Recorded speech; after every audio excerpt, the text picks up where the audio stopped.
Hello and welcome to, the final for the series, actually. Foxcatcher preview show for racing. My name is Julian Balance.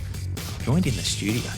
For the second time, actually, of this series, because you were here for the first one and we thought, well, he's going to continually come back and that's going to be great. Haven't seen you since. No. It's been a blessing, to be honest. It's been great, isn't it? Time apart. Nick Ashman. How are you, my friend? I'm very good. Yes, absence makes the heart grow fonder, they tell me, Mr. Valance. In certain cases. Not in this case. Good to be back. Lovely day here in Melbourne. Yeah, there's no clouds. Okay, I brought some weather with me. That's good to know. We've got the Stradbroke Handicap on Saturday up at Eagle Farm. A little bit of talk about the track not being quite up to... Hutchie and I spoke about that last week. It was horrible. Horrible. And we'll talk about that because you've been very good with the intel and we're going to try and work out what we're going to do with Eagle Farm because it's really tricky, isn't it? Blow it up? Yeah, possibly. There's a few other joints down here we could do. There's a bit going on too at the moment. Jeez, is there what, hey? Not everything seems as nice. We do have racing at an MRC club on Saturday.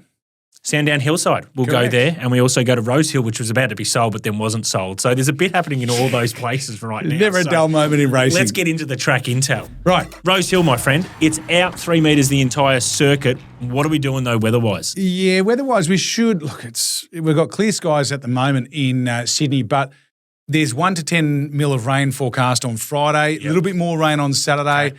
The answer, a pineapple. Yeah. We have no idea where this track's going to end up. It could actually come back to the good range, potentially, for Saturday. My guess, you're sort of looking in that soft range between a 5 and 7, but the difference between a 5 and a 7 is massive. Yes.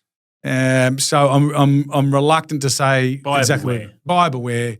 What I will tell you, though, is at acceptance time, the information coming through, lanes 2 to 6 in the straight, best ground, or the spot you probably want to be. Rails and run an advantage at this point in time. Obviously got to be a little bit cautious if that rain really tumbles down. So I'm looking for probably the biggest advantage, Jules, you're going to get is in those sprint races, 1,200 or less, where the shoot start is on the inside part of the tracks, a little bit of a hairpin in the straight. We spoke about that when we went into the Golden Slipper Carnival. You're looking for soft draws, a little bit of gate speed, horses that can be the lead, behind leader, that type of thing. And I think that's going to be your main advantage on Saturday. Okay, tricky one at Rosehill because the rain is going to be probably a major factor there. And the back markers, if they're going to get into the race, they've got to do it by weaving through the ruck, try and sort of rail hugging ride is what I'm looking for. They'll be zigging and zagging possibly at Rosehill. I'm not used to this thing, isn't it? Nearly ended up down the goiter. You do look clumsy. What about Melbourne? Yeah, let's get to Melbourne. Sandown Hillside, out 6 metres the entire circuit. Now, a little bit tricky here as well because we're soft 7 right now. We expected earlier in the week there was going to be a little bit more rain, especially on Saturday. That's changed a little bit now, so probably only 0 to 1. So it's probably got the possibility to get back to the good range. But this time of the year, the tracks don't drain as well as what we see in spring. So I think it's good to soft. I don't think we're going to be anything worse than, say, a 5.5, 6. And I think if we're anything, we'll probably be touching 4, 4.5, probably in the good range. I think if we get there. So I think every horse gets their chance when it is sort of in that range. I've got no real issues, certain tipping horses, in terms of how to play. It's a bit like you. Bit soft. Ooh. Oh. No. Come on, tell me how it's going to play. Sorry to interrupt. Last show. On speed and advantage. I think either way. So I think that's the key. We want to be on speed on Saturday. So let's get into that hitting line. Leaders might be a bit of plus too. Okay. So, but definitely on speed. And I'm saying that even more than forward of midfield. Sometimes I'll push forward of midfield and midfield's okay. I'm talking, let's be in the first 3 or 4 here. Okay. Let's be in the first 3 or 4. That's our high percentage play. Absolutely. Eagle Farm. Absolute dumpster last week. We spoke about it. It now goes out 4 metres entire circuit. You think we'll be back on a good? It was a soft 5 last week. We talk about this and we'll just quickly speak about it this week to give clarity for those that didn't listen last week to the review. Ooh, they didn't watch. And I think it was lanes 10 to sort of 14 seemed to be the travel later. 79, I think it was. What do you think this week? Well, can we trust it as a starting point? I don't think you can trust it completely because the track, it should have dried right out last week and it didn't. So there's obviously some issues with the drainage. Right. And there's obviously some issues underfoot. And it doesn't really come up. If someone goes out and walks a track, humans, 70, 80, 100 kilos maybe. Yep.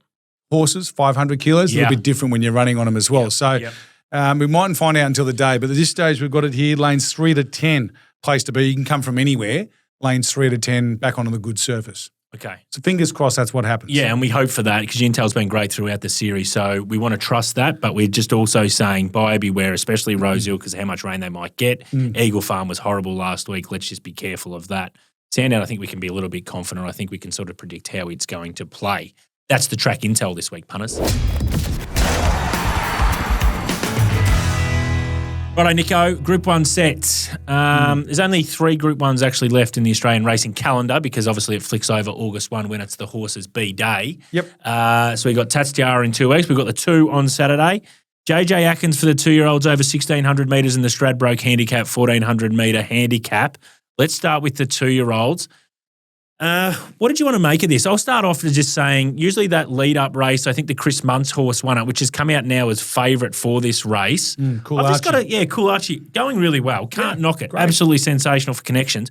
I just got a little bit of a knock on that form reference. I just don't know if that's that strong. I want to try and find a different form line. Now, whether I want to really drill down into that different form line, but I thought that Sydney race, I think Hidden Achievement came out of it and ran 3rd. I think that's the race I sort of want to push into a little bit.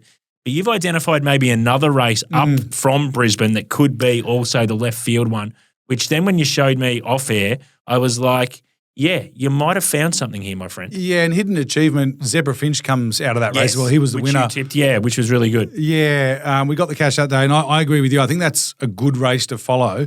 But the other one is last Saturday they had the Phoenix, the listed Phoenix over 1,500 metres. I've got that going better than all the other lead-ups. Yep, okay. And it was at 1,500 and it was only 7 days ago. Now, the big query is, because it was quite a fast tempo, that's why they ran good overall time. We got to find out who the best horses were, so that was good. The problem is that a testing race 7 days out is not ideal. You probably want more of a slower race with a big number in the past so you can say, right, it's going to get back to that figure. Yep. Now we've got to sort of hope that these young horses can bounce out of it. But Chris Waller's got a horse called Providence who's still a maiden. Tommy Berry takes a ride. He was $3.60 in that race won by Sunrays last week that we spoke about. He went round 30-1 on debut at Randwick. Went straight from 1,200 in an even run 1,200 to 1,500 in a fast run race. Hate that. Yep. Yuck setup. Yeah. So I'm just saying, if he's bounced out of it okay, got to trust a camp. Yep. There's probably no camp you can trust more. Although I will say this. In a GF too. In a GF, but I will say this. Waller is going terrible for his usual lofty standards. Okay. We pump him up all the time on this show, so I'm just going to give him a little clip here. Yep. 9% strike rate from his last 100 runners. Okay. Minus 28% pot. Okay. So we're Stables, not money, and that's what we talk about is money. Stables a bit stinky at the moment, but it's grand final time. This is when Waller shines. I think you've got to put Providence in your bet slip if you're going to have a play in the race. I agree with you. I think you can probably back 3. Zebra Finch, Hidden Achievement, and I reckon Providence is the big blowout. Beautiful. That's the JJ Atkins. And I think we're both against sort of the favourite Cool Archie. As I said, I'm not saying it can't win, but I just think that price is a little bit skinny for what the numbers it has been spitting out. Let's get to the Stradbroke. It's always a race that really garners a lot of attention. I know sort of 3 months out from now, you usually have every horse that runs well running into the Stradbroke. So we usually end up with a field of about 40 at some stage. But they obviously got to cut that down. But in saying that, there's a lot of acceptances for this race. So we do know that a lot of stables do target it. Fascinating race when you look at the market. You've sort of got War Machine, which has built its way up, New Camp, and going really well. But then you've got this massive gap in the market then to the next horse in the race, sort of that close to double figures. And you go, well, if you don't think War Machine can step up to the plate and win the race, then you're probably going to have a feast. But you got to work out what you think of War Machine. What do you want to do with the race, if anything? Well, look, War Machine's a horse to beat. He's going really well. He's got a nice weight. Stable's going well. Hayes boys are kicking goals in the last couple of years. They know how to win Group 1s now. You know, there was a little bit quiet there when they took over from David, but they've got the handle on it big time. Mr. B is one of the most consistent, if not the most loved horse in Australia. I think looking at the map, you got Punch Lane, you got Rothfire going forward. War Machine will be up there. The Instructor pushes up. Yellow Brick won't be too far away. Rise of Dawn, Golden Mile, the Inflictor. I've landed on 2 horses here. One of them is the Inflictor, the horse I just mentioned. Hang on. Yeah, I know. Yeah. This is interesting. Craig Cousins. Well, so, okay, that was the part of it. We were sitting in an office. We were sitting in an office. We're locked in a room together. We were. And to begin with, we went C Cousins because we were like, well, B Cousins, Cousins. Yeah, we thought maybe. So there might have been some added sort of benefit. I think we've worked out that it's not. No. But we both had a guess of the original made his name, and I think we both got it wrong. But he's a part-time trainer, got 2 horses, and a full-time truck driver. So when I always look at Group 1s and I look at horses and I go, this horse is going really well. It's got good numbers here. And you go, see Cousins. Can he win a Group 1? And that's the question now I'm asking you, because you're tipping this horse. Well, and when you looked at the numbers and you went, they're pretty good. And then you went, see Cousins. And you went, okay. And then I think you went, CJ Graham. And you went, okay.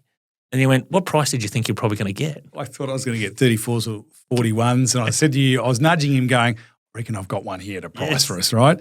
He has a look at the figures. He goes, yeah, these figures are pretty good. Oh, hang on. Who's C Cousins? Gets his whole little Mr. Negative going on over here. And I'm thinking, yeah. I went out and look at his stats, though. Yes. It's like plus 20% pot since he started training this bloke. Yeah. And then I went, what about the Metro? And you go, well, don't worry about that. No, don't worry about the Metro. Definitely don't worry about Group 1 performers. But here's the funny thing. Oh, why am I looking at this camera? That's my camera. Here's the funny thing. So we get in an Uber to come here from the PointsBet office because we've got a party tonight. That's why I'm down here. I'm not down here to see you. Come on. And up on his Instagram feed or Facebook feed or something, he goes, you wouldn't believe what's just popped up on my feed. Craig Cousins. And it's a little story. That's how he got that information. He told you about having 2 horses and a truck driver. So anyway, time and a place, and you were in it at the right time. You got the information on him.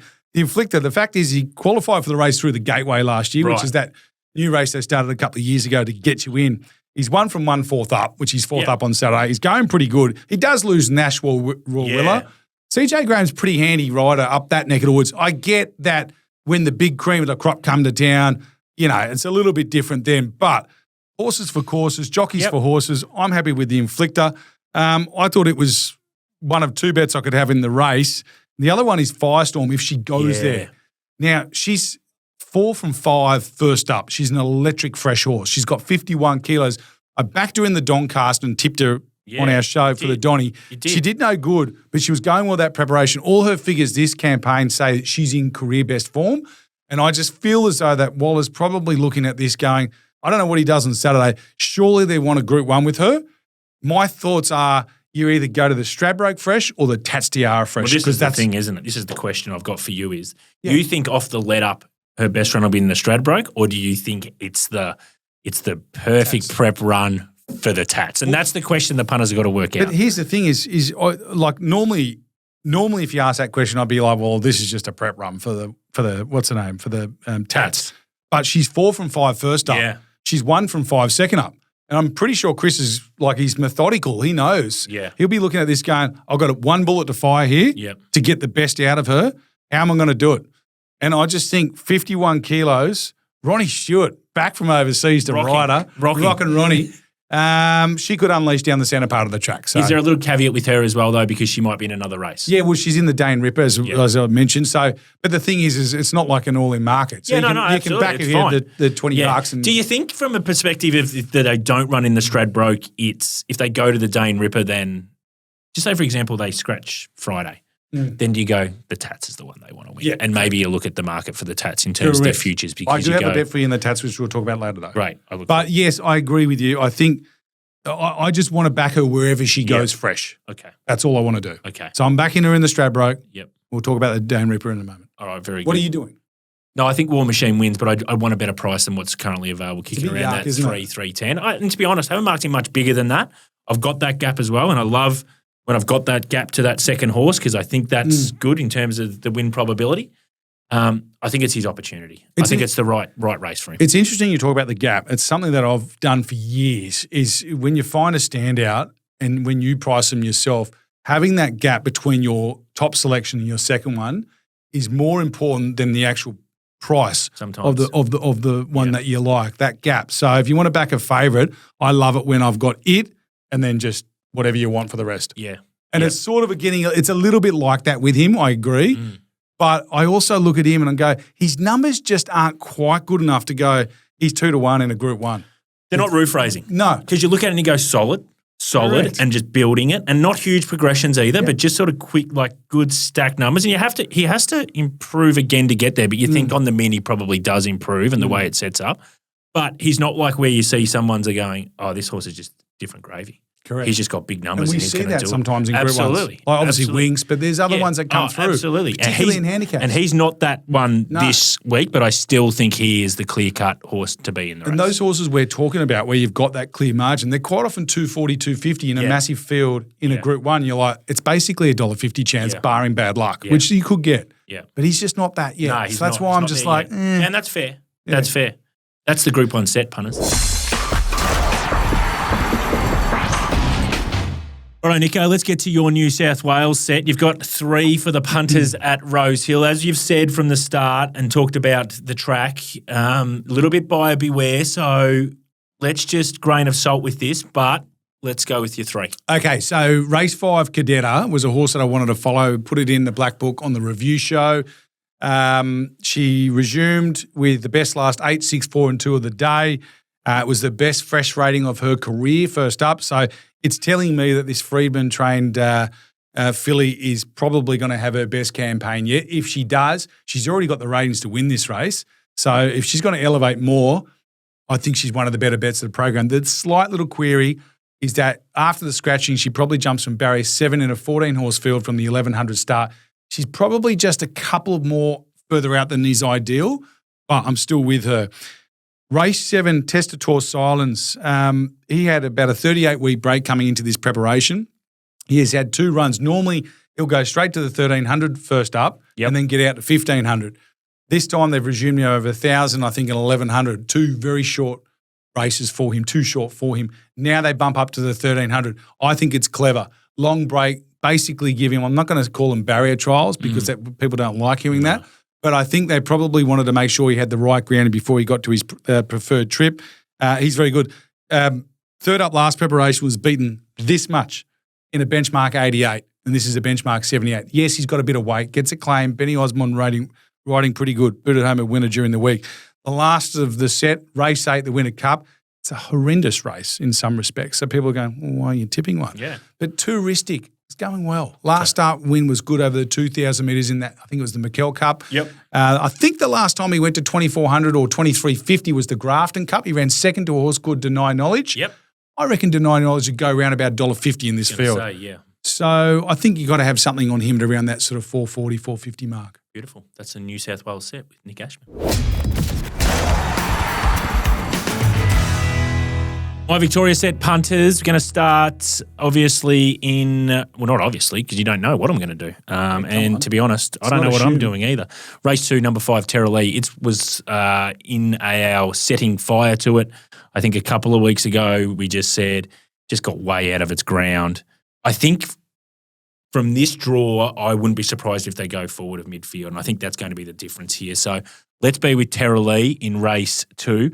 In race 6, there's a horse called Bigolino. Now, it ran last week at Flemington, 1,200 metres. Wasn't its race. A quick 7-day backup I love, and it's got form quick backup before. So 8 days ago, not 8 days ago, last prep on an 8-day backup at one at Sandown as well. So I just think this might be a set play. 4th up, that camp, Payne camp, their horses go through the roof. First, second up, fall off the cliff. Then they really build 3rd, 4th up. This is what sets up for Bigolino. Big price, $19, $20 out there in marketplace. Let's have something Bigolino each way. And then in race 8, number 13, Manalo Bling, 1,000 metres. This horse, outstanding first up. I think it was Bendigo. It was backed absolutely off the map. Then they went to Morphettville. Just some early pressure there, got found out a little bit, and that was at 1,100 metres. Its last 50 metres wasn't outstanding. Back to 1,000. I love the camp.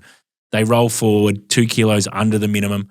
Or maybe a kilo under the minimum. It's got 53 kilos. I love this for a horse like this. Just absorbs the early pressure. I think they go to the front. I think it's going to be really hard to run down. And the way we think the track's going to play, I think we want to be with Manalo Bling. That's the 3 for me, Sandown Hillside punters.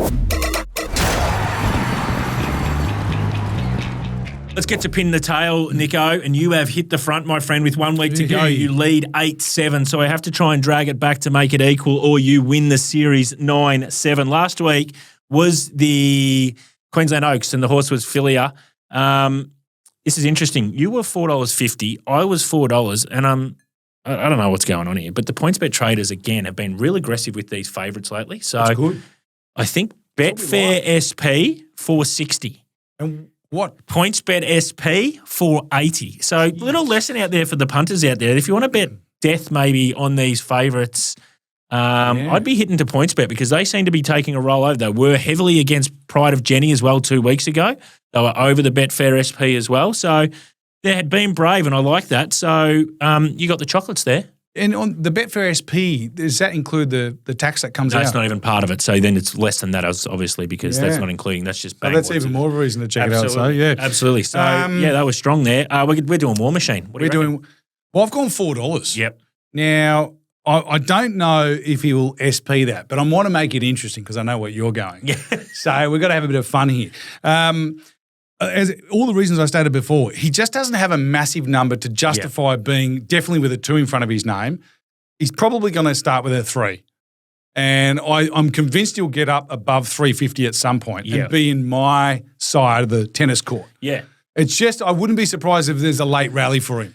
And it just depends on whether or not it goes back south down to your Melbourne, Victoria south. Yeah, correct, because I'm $3.20. So you're $4, I'm $3.20. Oh, I've got $3 here. There you go. Yeah, okay, I just sort of gave that a tinker. But okay, there you go. No, $3.20. But, right. And the key is, you're exactly right. You're 100% right. I just like the fact that the last couple, they've seemed to truckload him a little bit. They want to be with him. Now, I know he's got to do this in a Group 1, and there's some good numbers there on some other horses. It's just whether there's enough in those other horses that sit at that middle pinner range, that 10 to 15, whether they're going to back any of them. And if they do early doors, then I know I'm in trouble because they're going to sprinkle them and they're going to start the $7 to $8 and he's going to have to spit out when the percentage comes down. So I think there's enough in his number compared to the rest that he can hold that price around that 320. So I'm going 320. Nico's going $4. He leads 8-7. He wins this. He wins the lot. What's the price? You don't know? Okay, no. Well, it's foot massage. Yeah, and a strap on. All right, so that was Pin the Tail. Not another one.